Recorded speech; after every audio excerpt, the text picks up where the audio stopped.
وَلَقَدْ يَسَّرْنَا الْقُرْآنَ لِلذِّكْرِ۔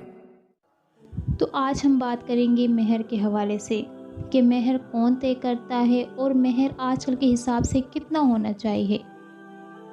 مہر بیوی کا حق ہے جو شوہر پر واجب ہوتا ہے، اس لیے جو اصلاً مہر ہے شوہر یا اس کے اولیاء طے کریں گے، جس پر بیوی کی رضامندی ضروری ہوگی۔ آج کل عموماً شوہر اور بیوی دونوں کے اولیاء آپس میں مہر طے کر لیتے ہیں، اور پھر کیا ہوتا ہے کہ پھر دونوں کے سامنے مہر کی وضاحت کر کے ان کی اجازت لے لی جاتی ہے۔ یہاں تک سمجھ میں آ گیا ہوگا کہ جو مہر ہوتا ہے وہ عورت کا حق ہوتا ہے اس کے شوہر پر، یعنی جو اس کی دونوں فریقین کے جو اولیاء ہوتے ہیں ان کے درمیان جو رقم جو چیز مقرر کر دی جاتی ہے وہ مہر ہوتی ہے۔ اب اس میں جو ہے نا یہ بات ہے کہ مہر کی زیادہ سے زیادہ کوئی مقدار متعین ہے، تو جو مہر ہے اس کی زیادہ سے زیادہ کوئی مقدار متعین نہیں ہے، اور کم سے کم مقدار 10 درہم ہے، جو آج کل کے رائج حساب سے 2 تولہ پونے 8 ماشا چاندی کے برابر ہے۔ اور آپ اس کی قیمت جو ہے بازار سے بھی پوچھ سکتے ہیں، دریافت کر سکتے ہیں کہ اس حساب سے اس کی قیمت کتنی ہوتی ہے۔ تو اب بات آتی ہے کہ عورت کا مہر کتنا ہونا چاہیے۔ تو مہر مثلی عورت کا حق ہے۔ اب مہر مثلی ہے کیا؟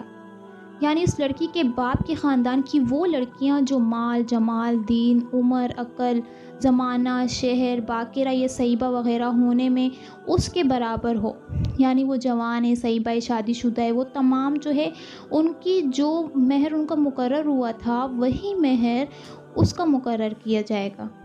جو ان کے باپ کے خاندان میں جتنی بھی لڑکی کا مہر تھا اتنا ہی مہر اس لڑکی کا بھی مقرر ہوگا۔ اسے کہتے ہیں مہر مثلی۔ لیکن شریعت نے فریقین کو اختیار دیا ہے کہ باہمی رضامندی سے مہر مثلی سے کم یا زیادہ مہر مقرر کر سکتے ہیں۔ یعنی مہر مثلی اب ہو سکتا ہے باپ کے خاندان میں جو ہے ان کا مہر زیادہ بھی ہوتا ہے، یعنی جو ان کے خاندان میں جتنی بھی لڑکیاں کی شادیاں ہوئی ہیں ان کا جو مہر مقرر ہوا تھا اس میں زیادہ بھی ہو سکتا ہے۔ تو اب ضروری نہیں ہے کہ اتنا ہی ہر جو ہے اس کے باپ جو ہے اپنی بیٹی کے لیے دے گا اتنا مہر، ٹھیک ہے نا، مقرر کرائے گا۔ ہو سکتا ہے اس میں کمی بیشی کی جا سکتی ہے، لیکن شرط اس میں یہ ہے کہ وہ 10 درہم سے کم نہ ہو۔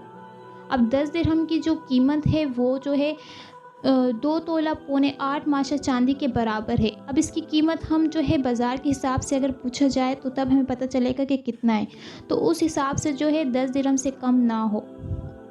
اور نکاح کے وقت فریقین جو مہر باہمی رضامندی سے طے کرے، فریقین سے مراد یہ ہے کہ یعنی جو لڑکی والے اور لڑکے والے ان دونوں کے درمیان جو باہمی رضامندی سے طے کرے اسی کی ادائیگی شوہر پر لازم ہوگی، یعنی ان دونوں کی جو باہمی آپس میں جو رضامندی سے جو مہر طے ہوگا اس کی ادائیگی شوہر پر لازم ہوگی۔ اب دونوں فریقین کے جو اولیاء ہے انہوں نے آپس میں مہر مقرر کیا، لیکن اس کی ادائیگی جو لازم ہے وہ شوہر پر ہے کہ اس کا شوہر جو ہے وہ مہر اپنی بیوی کو دے گا۔ استطاعت سے زیادہ، بہت زیادہ یا دکھلاوے کے لیے بہت زیادہ مہر مقرر کرنا شرعاً ناپسندیدہ ہے۔ یعنی آپ دکھلاوے کے لیے کر رہے ہیں کہ میں جو ہے اتنا جو ہے مہر دے رہا ہوں، آپ کی استطاعت اتنی نہیں ہے لیکن آپ اس سے دگنا دے رہے تو وہ بالکل بھی درست نہیں ہے، شرعاً ناپسندیدہ عمل ہے۔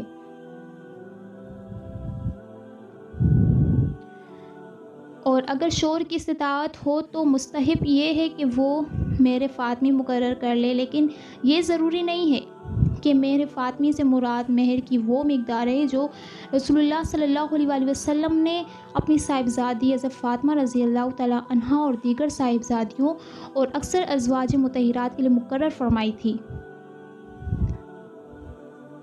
مہر فاطمی کی مقدار حدیث میں 12.5 اوقیہ منقول ہے اور 1 اوقیہ 40 درہم کا ہوتا ہے، تو اس حساب سے مہر فاطمی کی مقدار 500 درہم چاندی بنتی ہے۔ موجودہ دور کے حساب سے اس کی مقدار 131 تولہ 3 ماشا چاندی ہے اور گرام کے حساب سے 1.5309 کلو گرام چاندی ہے۔